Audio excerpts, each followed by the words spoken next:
Shalom,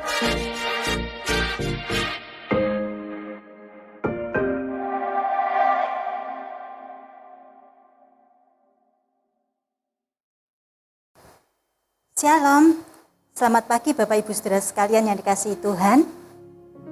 Selamat kita bertemu kembali di dalam ibadah online GBT City Blessing Church. Selama beberapa waktu ke depan kita akan sama-sama menyembah Tuhan, kita akan memuji, mengagungkan namanya. Kita akan bersyukur pada Tuhan atas apa yang Tuhan perbuat dalam hidup kita sampai saat ini, sehingga kita ada sebagaimana kita ada sekarang ini. Kita juga akan mendengarkan firman Tuhan, firman yang menguatkan kita, firman yang mengoreksi hidup kita, supaya hidup kita selalu berkenan di hadapan hadirat Tuhan. Sebelum kita memulai ibadah kita, mari kita memulai dengan doa. Bapa yang baik, kami mengucap syukur untuk anugerah yang Tuhan berikan dalam hidup kami.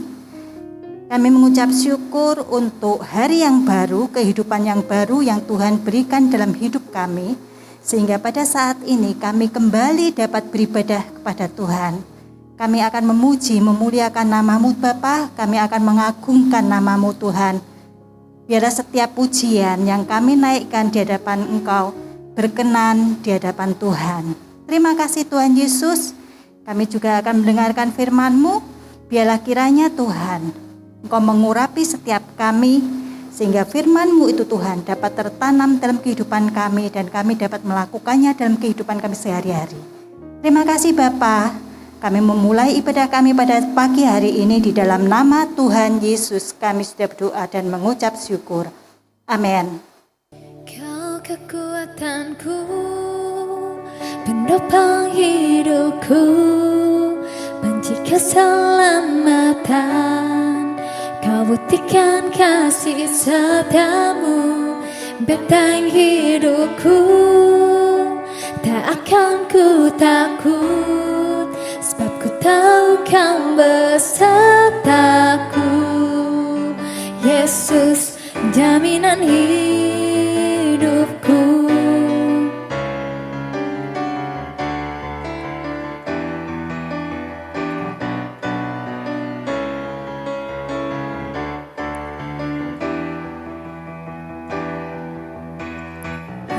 Jalan bersamamu, tak akan ku gentar. Tangan-Mu menopangku, jalani kehidupan.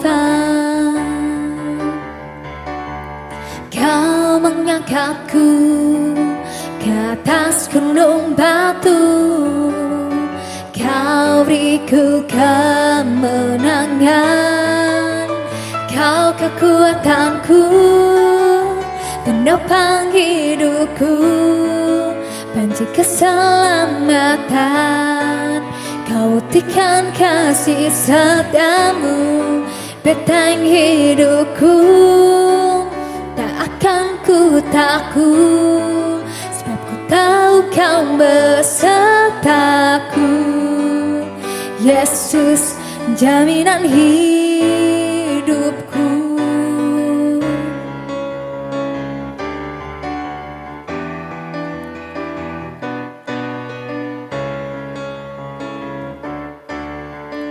Mari sama-sama kita katakan, berjalan bersamamu, tak akan ku gentar. Tangan-Mu menopangku, jalani kehidupan. Kau mengangkatku ke atas gunung batu, Kau beriku kemenangan. Kau kekuatanku, penopang hidupku, banjir keselamatan. Kau buktikan kasih setiamu, benteng hidupku. Tak akan ku takut, sebab ku tahu kau besertaku. Yesus, jaminan hidupku, kau kekuatanku, penopang hidupku, amin Tuhan. keselamatan. Kau buktikan kasih setamu, benteng hidupku. Tak akan ku takut, sebab ku tahu kau besertaku. Yesus, jaminan hidupku.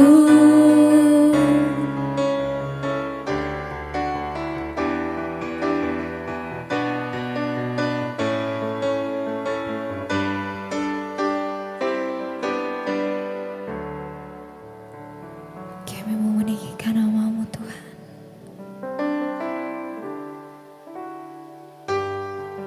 Quiero festejar a Jesus.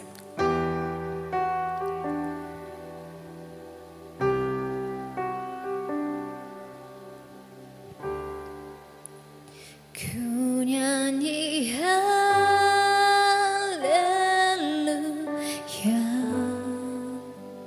ku nyanyi haleluya.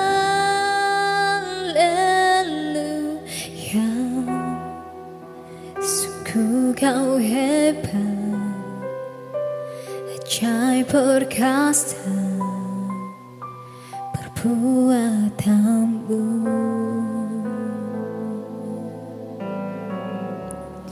Di hidupku, ya Jesus, quiero festejar dia. Yes.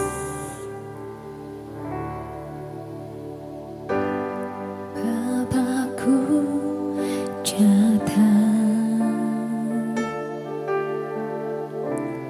menjamahmu di sini. Ku percaya kau ada bagiku. Bapakku datang menjamahmu di sini.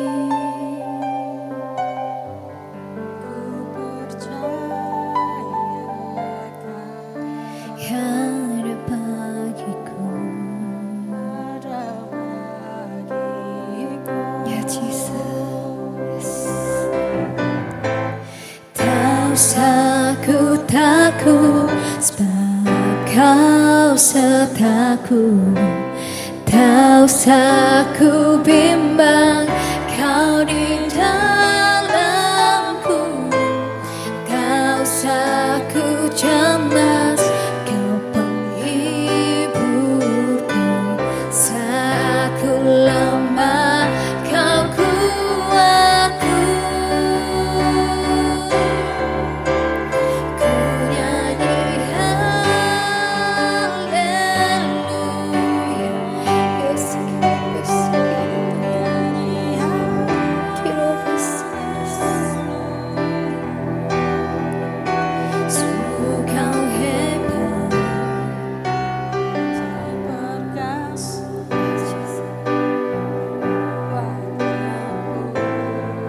kau mau nyanyikan haleluya. Ku nyanyi haleluya, ku nyanyi haleluya.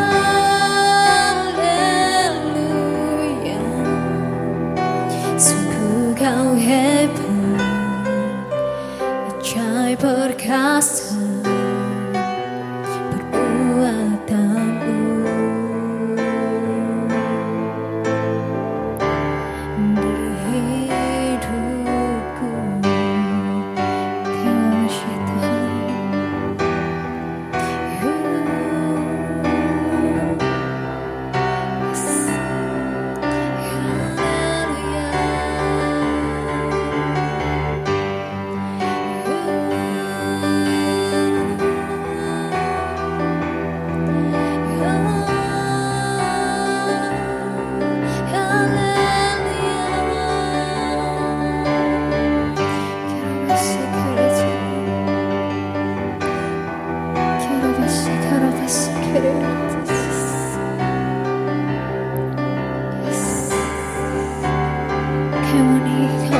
Tuhan.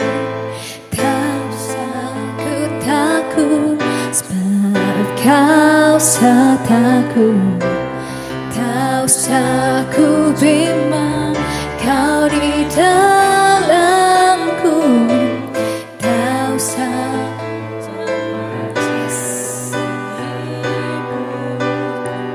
saat ku lemah, Kau kuatku.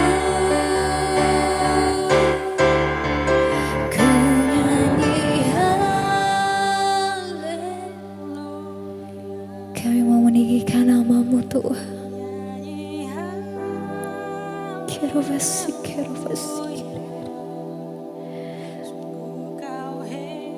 Yes, Jesus.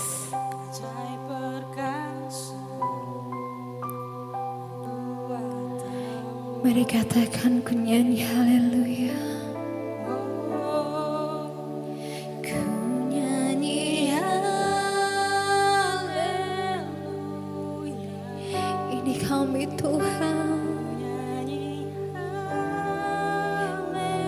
Ya Tuhan, sungguh Kau hebat, ajaib perkasa perbuatanmu.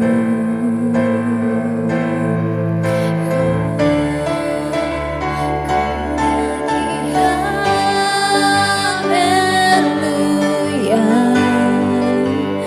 ku nyanyi haleluya. Sungguh Kau hebat, ajaib perkasa perbuatanmu. Di hidupku Kau berikan bersama kami Tuhan.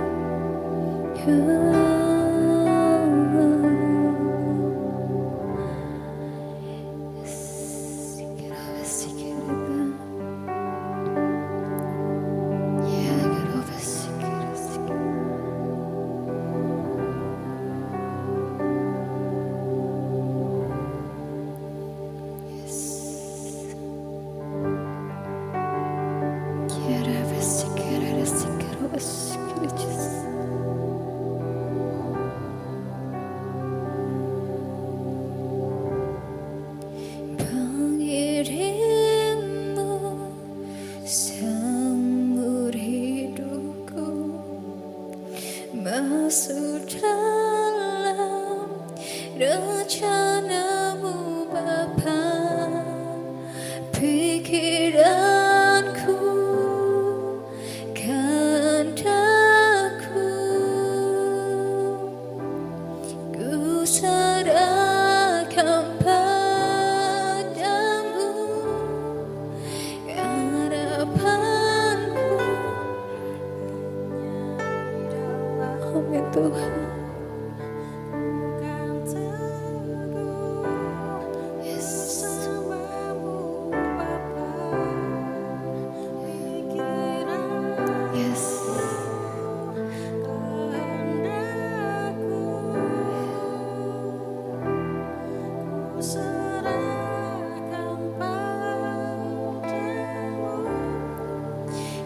Harapanku hanya di dalam-Mu, mataku Tuhan.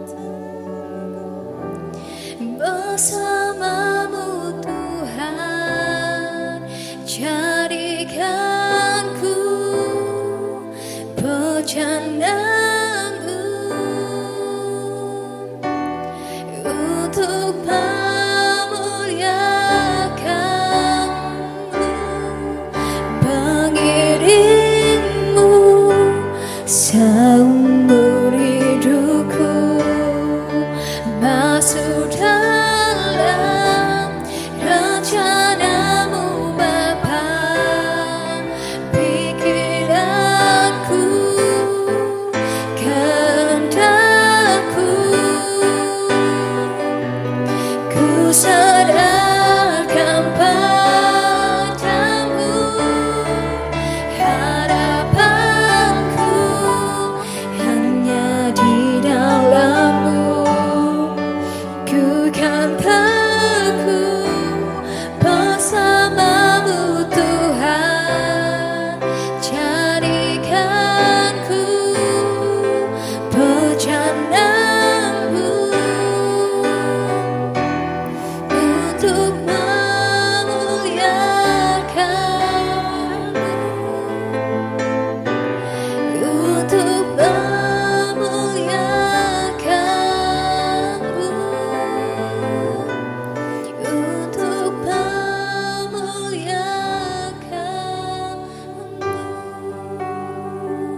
bersyukur Tuhan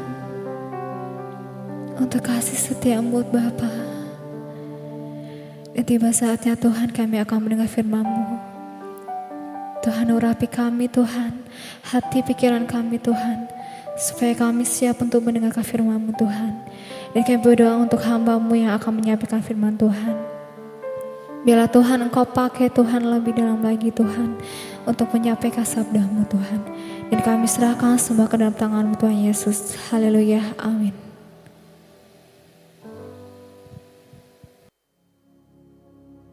Shalom Bapak Ibu. Hari ini adalah minggu terakhir di mana kita akan membahas tema bulanan kita, yaitu Gift of Meekness.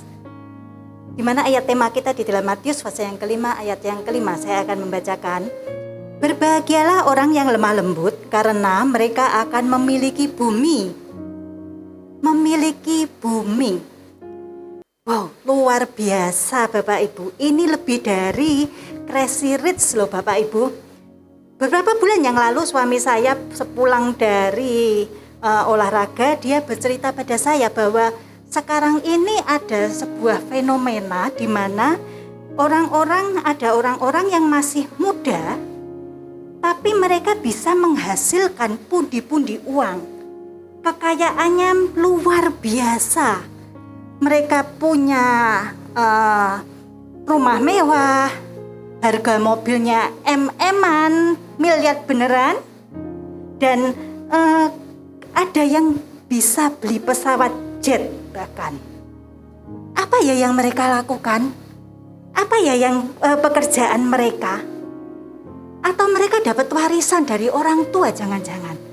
Tapi anehnya, kok gak pernah dengar ya, kok gak pernah baca berita ya siapa orang tua mereka. Nampaknya pertanyaan-pertanyaan ini itu sudah jadi topik obrolan suami saya dengan teman-temannya waktu olahraga, waktu pingpong di clubhouse. Teman-teman suami saya ini ada yang dokter, ada yang pengusaha, restorannya ada beberapa, kemudian pengusaha mereka punya perusahaan, ada yang jadi direksi, dan mereka terkagum-kagum.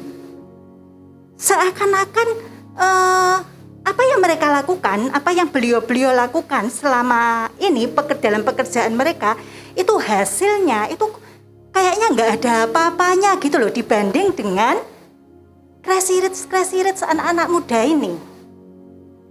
Nah, apa sih? Beliau-beliau ini penasaran, apa sih yang dilakukan? Kreativitas apa sih yang mereka lakukan? Nah, dalam 1 bulan terakhir ini, sepertinya pertanyaan suami saya itu terjawab Bapak Ibu. Apa ya yang jadi pekerjaan orang muda, crazy rich yang tiba-tiba muncul ini? Apa yang menjadi kreativitas anak-anak muda ini? Bapak Ibu pasti sudah tahu siapa yang saya maksud. Sangat disayangkan. Kembali di dalam Matius pasal yang kelima ayat 5, Tuhan katakan bahwa orang yang lemah lembut mereka akan memiliki bumi. Memiliki bumi bukan berarti kita memperoleh kekayaan, kemakmuran, kekuasaan duniawi, tetapi lebih dari itu, memiliki bumi berarti kita diberkati dengan sukacita. Kita diberkati dengan damai sejahtera, dengan pengharapan yang tidak terbatas. Bahkan lebih dari itu, di atas semuanya itu kita memperoleh keselamatan. Itu yang Tuhan berikan kepada orang-orang yang lembut hatinya, yang di dalam terjemahan Amplified Bible disebut baik hati. Orang yang baik hati, kind, mempunyai kontrol diri. Dan di dalam terjemahan bahasa Indonesia masa kini, orang-orang yang lemah lembut disebutkan orang yang rendah hati. Kita tidak bisa menilai seseorang ini lemah lembut dari penampilan luarnya. Ada seorang yang perilakunya sepertinya lemah lembut banget, kalem banget. Tapi setelah di cross check dengan foto profil mereka, serem hasilnya. Saya ingat waktu dulu saya mendapat tugas praktek waktu kuliah, kami dikirim ke penjara remaja. Di situ tiap-tiap mahasiswa mendapatkan satu klien, yaitu para narapidana remaja ini dengan cara diundi. Dengan cara diundi, jadi satu mahasiswa dapat satu klien. Teman saya, dia dapat klien yang cowok, cakep, kulitnya putih bersih dibanding dengan tahanan yang lain. Jadi kelihatannya dia mencolok banget gitu dibanding dengan tahanan-tahanan yang lain. Dan satu lagi kelebihannya yaitu perilakunya itu kalem banget. Dia sopan banget, waktu bicara pun juga sopan banget. Teman saya bilang, wah mantep klienku. Gampang lah, sudah kelihatan dari luar. Paling-paling dia masuk penjara ya hanya gara-gara salah pergaulan aja. Nah, akhirnya tiba saatnya kami masuk ke aula. Di situ sudah disiapkan kursi berhadap-hadapan dan dibagi tiap sudut itu ada 2 orang, satu mahasiswa, satu tahanan. Kami diberi waktu 2 jam untuk menyelesaikan sesi wawancara dan tes. 1 jam berlalu, 1,5 jam berlalu, dan satu persatu dari kami mulai meninggalkan aula. 2 jam batas waktu yang diberikan pada kami sudah berakhir. Tapi teman saya yang ini, yang tadi dapat klien cakep ini, dia nggak keluar-keluar. Dia masih ada di pojokan terus. 2 jam lebih, 2 jam setengah, hampir 3 jam dia baru keluar. Ketika dia keluar, kami penasaran dong, apa yang terjadi dengan dia dan kliennya. Ketika dia keluar, kita tanya, ngapain kamu di dalam lama banget? Dia bercerita, ternyata aku salah. Kalian tahu nggak? Klienku itu baru beberapa minggu dia menghuni lapas ini. Dan apa masalah yang menjerat dia? Ternyata dia baru aja membunuh ibu kandungnya karena nggak dikasih uang sesuai yang menjadi permintaan dia. Nah, karena itu teman saya ini syok. Saking dia syoknya sampai semuanya blank. Dia nggak ngerti harus memulai wawancara dari mana.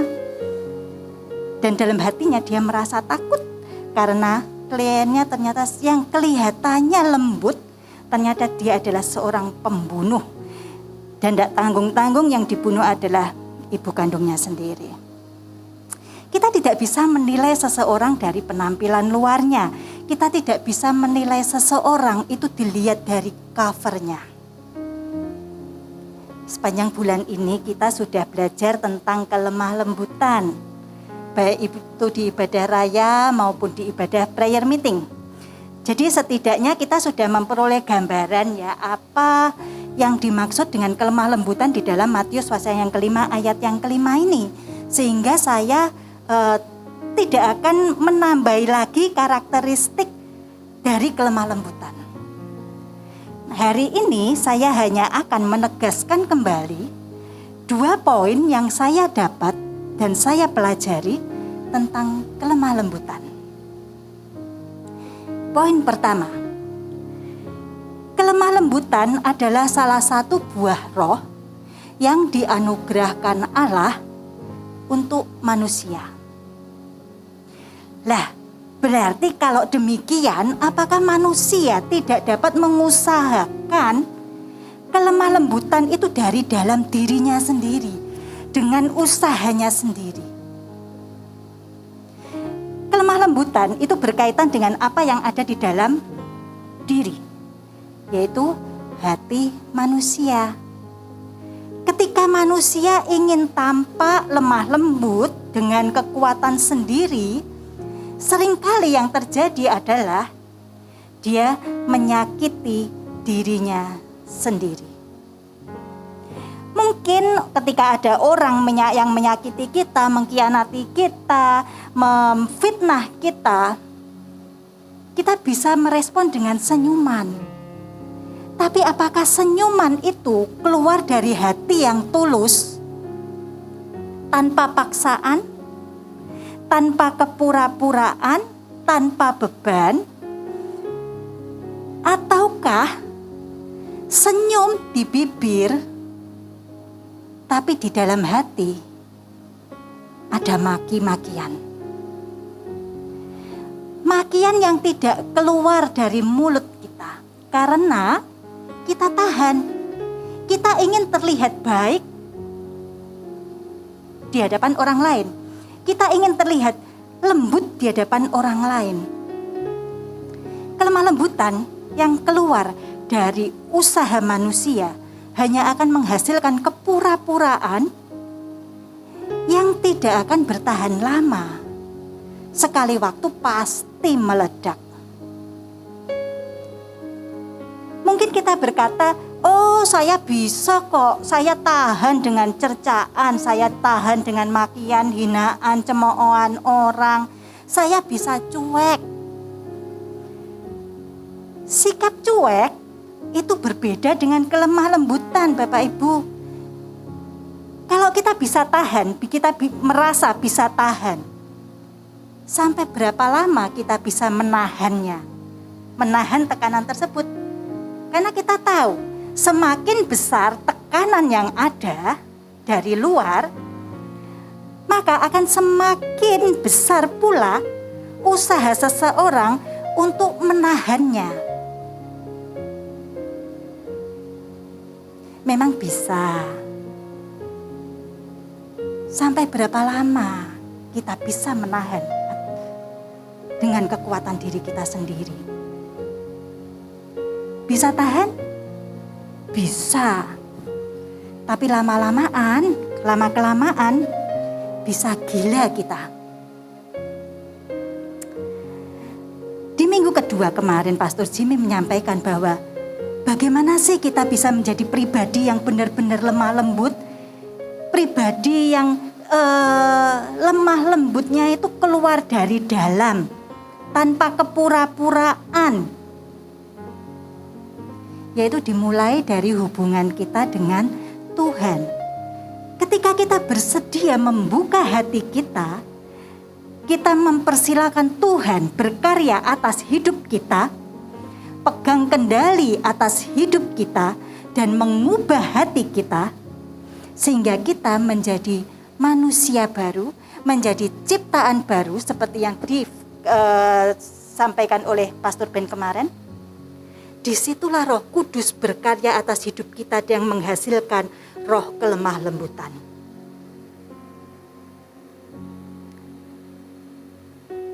Kelemah lembutan itu penting sekali dalam kehidupan kita, Bapak Ibu.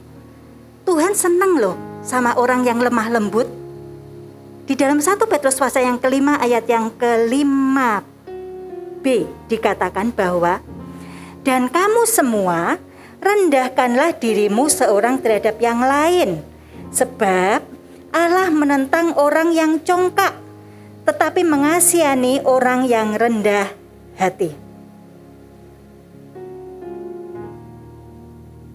Orang yang rendah hati atau lemah lembut tidak hanya dikasihani, tetapi dalam Amsal pasal yang ke-22 ayat yang ke-4 ditulis, ganjaran kerendahan hati dan takut akan Tuhan adalah kekayaan, kehormatan, dan kehidupan. Siapa yang tidak mau diberi kekayaan, kehormatan, dan kehidupan? Itu adalah ganjarannya orang yang lemah lembut, orang yang rendah hati. Bapak Ibu, sekali waktu Daud mendaki Bukit Zaitun sambil menangis. Dia dalam perjalanan melarikan diri keluar dari Yerusalem karena Absalom hendak mengambil alih kekuasaan. 2 Samuel pasal yang ke-15 ayat yang ke-30 menggambarkan kondisi Daud saat itu, yang dimana kondisinya itu tidak menggambarkan seorang raja. Saya bacakan ya. Daud mendaki Bukit Zaitun sambil menangis. Kepalanya berselubung dan ia berjalan dengan tidak berkasut. Juga seluruh rakyat yang bersama-sama dengan dia masing-masing berselubung kepalanya dan mereka mendaki sambil menangis. Dari kita membaca ayat ini kita bisa membayangkan ya, kira-kira bagaimana gambaran situasi pada saat itu. Sang raja Daud, dia berjalan tanpa alas kaki sambil menangis dan kepalanya berselubung. Di Israel berselubung kepala menandakan bahwa mereka dalam suasana perkabungan. Daud hancur hati karena anak yang paling dikasih memberontak. Bukan itu aja, ditambahi bahwa orang-orang kepercayaannya pun ikut bersekongkol dengan anaknya melawan dia. Dalam kondisi tertekan dan suasana hati yang gak karu-karuan, Daud bertemu dengan saudaranya Saul yang namanya Shimei. Kita tahu bagaimana hubungan Daud dengan Saul. Hubungan antara mertua dan menantu yang gak pernah akur. Dan hubungan yang buruk ini pasti merembet ke saudara-saudara Saul yang lain termasuk Shimei. Mereka ikut memusuhi Daud. Tapi hebatnya, satu kali pun Daud tidak pernah menganggap Saul sebagai musuhnya.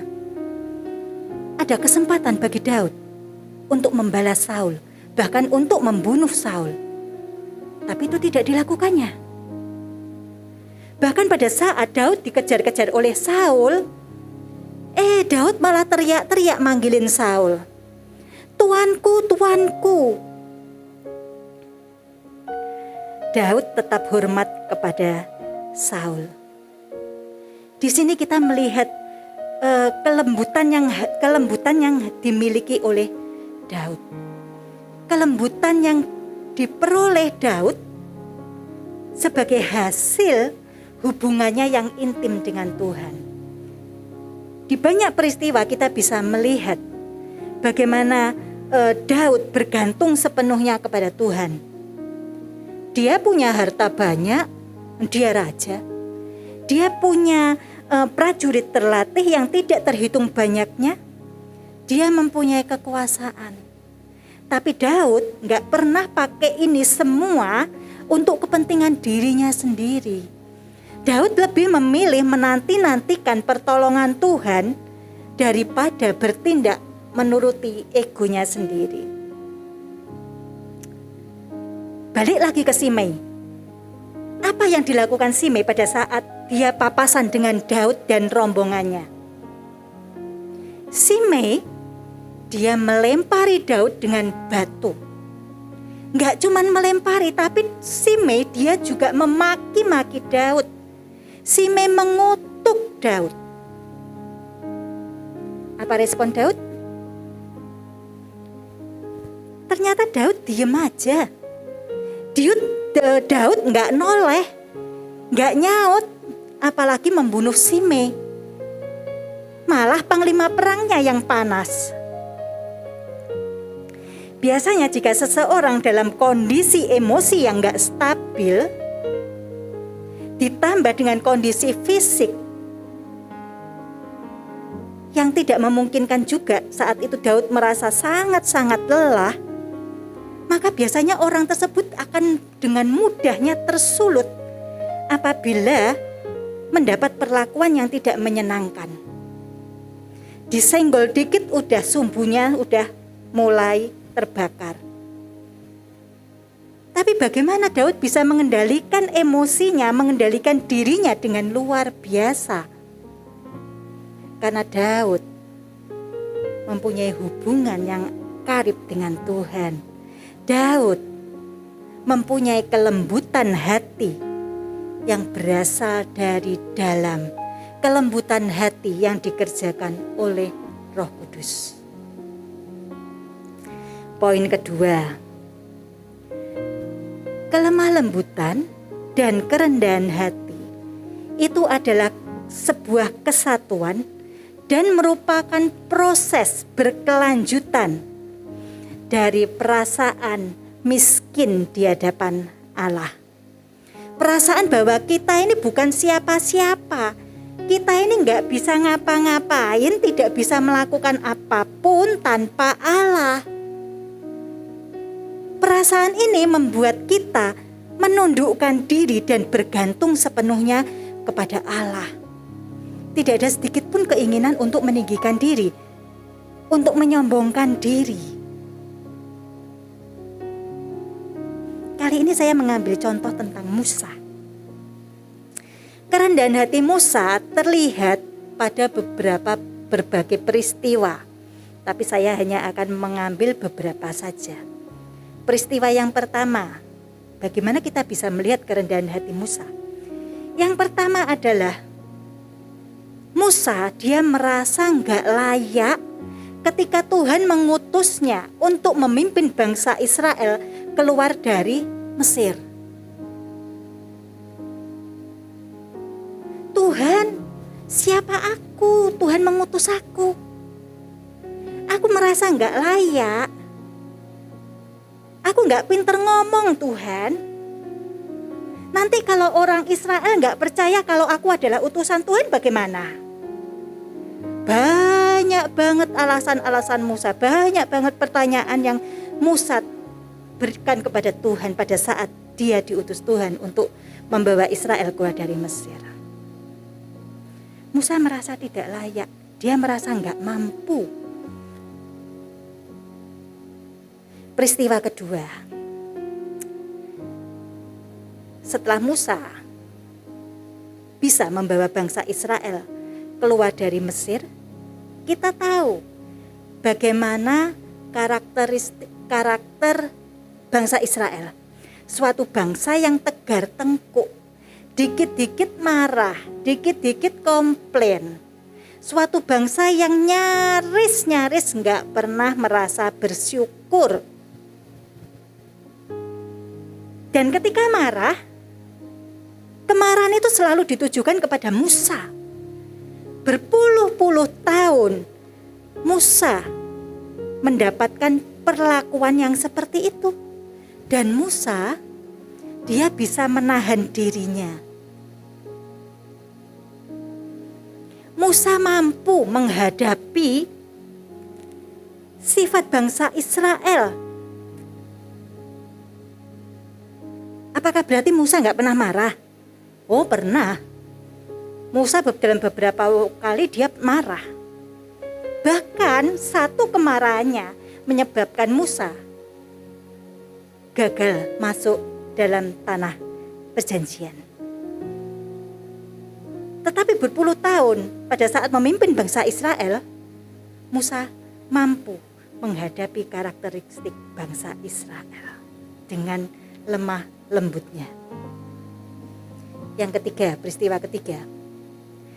Pada saat kelemah lembutan Musa dapat terlihat pada saat saudaranya sendiri mempertanyakan kenabian Musa.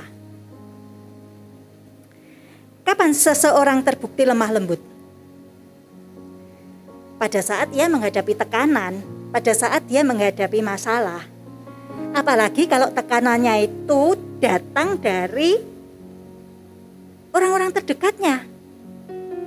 Yang dialami Musa, tekanan itu datang dari saudara kandungnya sendiri, Harun dan Miriam. Dalam Keluaran pasal yang ke-12 diceritakan bahwa suatu hari Miriam dan Harun mempertanyakan kenabian Musa. Masa memang memang Tuhan hanya berbicara kepada Musa. Bukannya kepada kita Tuhan juga ngomong. Kita juga bisa menjadi perantara antara Tuhan dengan Tuhan. Apa yang Musa lakukan? Mendengar itu Musa enggak marah. Musa tidak tersinggung. Musa tidak membenarkan dirinya sendiri. Musa tidak membela dirinya sendiri. Malah Tuhan yang membela Musa dengan mengatakan keistimewaan Musa. Tuhan mengatakan bahwa aku berbicara dengan Musa hambaku dengan berhadap-hadapan muka. Itulah keistimewaan Musa di depan Tuhan. Dan Tuhan menghukum Miriam. Pada saat Musa tahu Tuhan menghukum Miriam dengan kusta, Musa gak nyukurin kondisi Miriam. Rasain lu, sakit lu, dihukum lu sama Tuhan. Enggak. Tapi sebaliknya dengan lemah lembut Musa memohonkan belas kasihan Tuhan untuk Miriam. Peristiwa yang lain lagi. Pada saat bangsa Israel berputar di padang gurun, dia merasa gak mampu sendiri menuntun bangsa Israel. Dan Musa memohon kepada Tuhan untuk berjalan, membimbing dan menyertainya. Sehingga dengan demikian Musa tahu, Musa bisa memastikan bahwa ia dan bangsa Israel itu tetap ada di dalam perkenanan Tuhan. Kita baca ayatnya di dalam Keluaran pasal yang ke-33, ayat yang ke-15 sampai ayat yang ke-16. Berkatalah Musa kepada Tuhan, jika engkau sendiri tidak membimbing kami, janganlah suruh kami berangkat dari sini. Dari manakah gerangan akan diketahui bahwa aku ini telah mendapat kasih karunia di hadapanmu, yakni aku dengan umatmu ini? Bukankah karena engkau berjalan bersama-sama dengan kami, sehingga kami, aku dan umatmu ini, dibedakan dari segala bangsa yang ada di muka bumi ini. Musa memohon bimbingan dan penyertaan Tuhan. Musa memohon Tuhan untuk berjalan di depannya. Sehingga dengan demikian Musa tahu bahwa ia dan bangsa Israel itu masih ada di dalam perkenanan Tuhan. Bapak Ibu seperti Daud dan Musa, marilah kita mengejar roh kelemah lembutan. Seperti yang dikatakan oleh Rasul Paulus, kejarlah kelemah lembutan. Bagaimana kita bisa mengejar kelemah lembutan? Kejarlah hadirat Tuhan, bangun hubungan dengan Tuhan. Kita nggak bisa apa-apa tanpa Tuhan. Kita mengakui ketidakberdayaan kita tanpa Tuhan. Sehingga dengan menyadari ketidakberdayaan kita, menyadari kelemahan kita, maka kita bisa menundukkan diri di hadapan Allah. Jangan kita merasa bisa sehingga kita tinggi hati, kita sombong. Mari kita introspeksi diri. Sudahkah kita menjadi pribadi yang lemah lembut? Ataukah kelembutan yang kita nampakkan, kita lakukan di dalam, entah itu di dalam perkataan kita ataupun dalam tingkah laku kita sehari-hari, itu benar-benar berasal dari hasil buah Roh Kudus, ataukah itu merupakan usaha kita sendiri supaya orang lain bisa melihat kita lemah lembut? Itu sama aja dengan sombong. Kebanyakan orang sombong itu gak sadar kalau dirinya sombong, Bapak Ibu. Saya membaca sebuah artikel tentang kesombongan. Kesombongan itu sama seperti bau badan.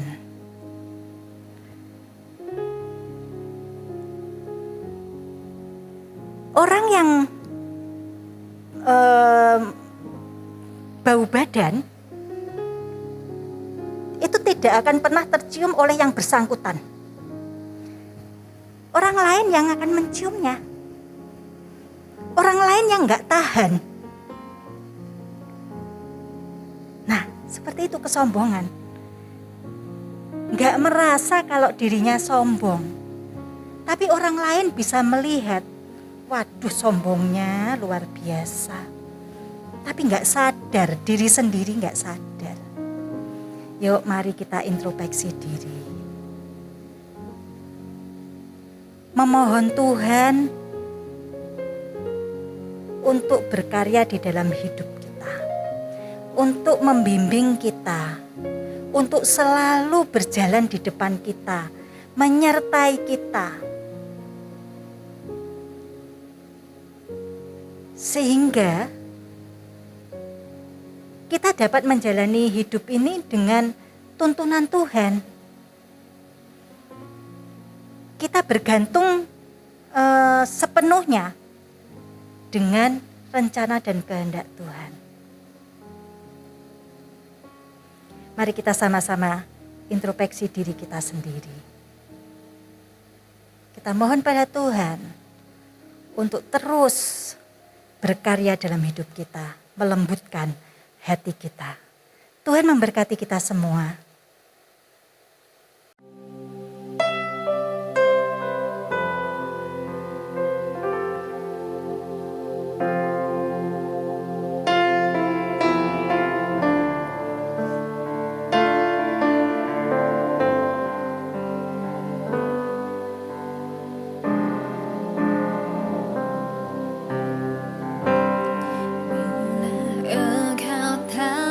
Besertaku,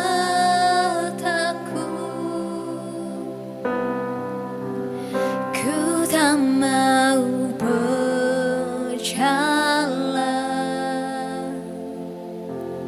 ku perlu Tuhan, pimpin langkahku, jangan kasih karunia.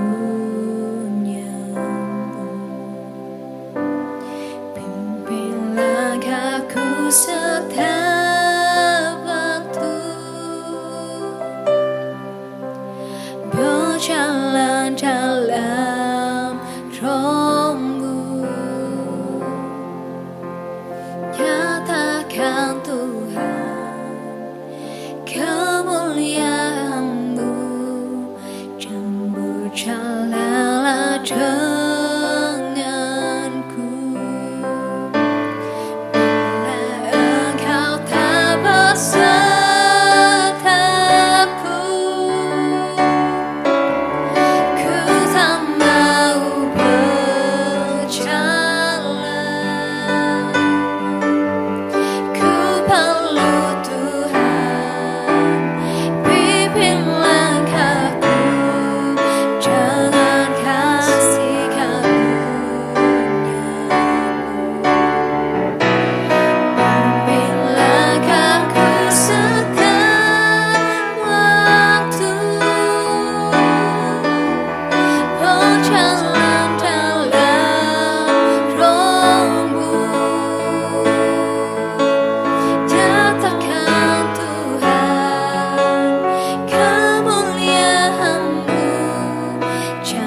berjalanlah denganku,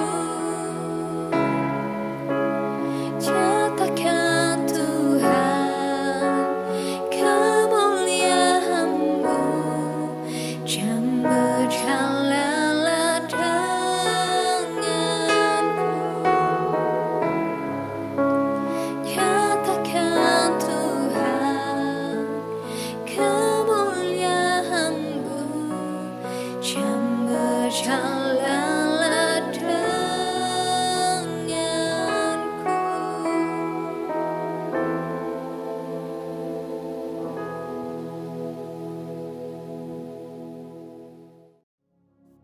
Puji Tuhan, Bapak Ibu Saudara semuanya, kita sudah menerima firman Tuhan. Mari kita terus hidup bergaul dengan Tuhan. Kita berdoa, kita rindu Roh Kudus menyertai kita, sehingga kita dimampukan untuk menjadi pribadi yang lemah lembut. Terima kasih buat Ibu Gembala yang sudah menyampaikan firman bagi kita semua.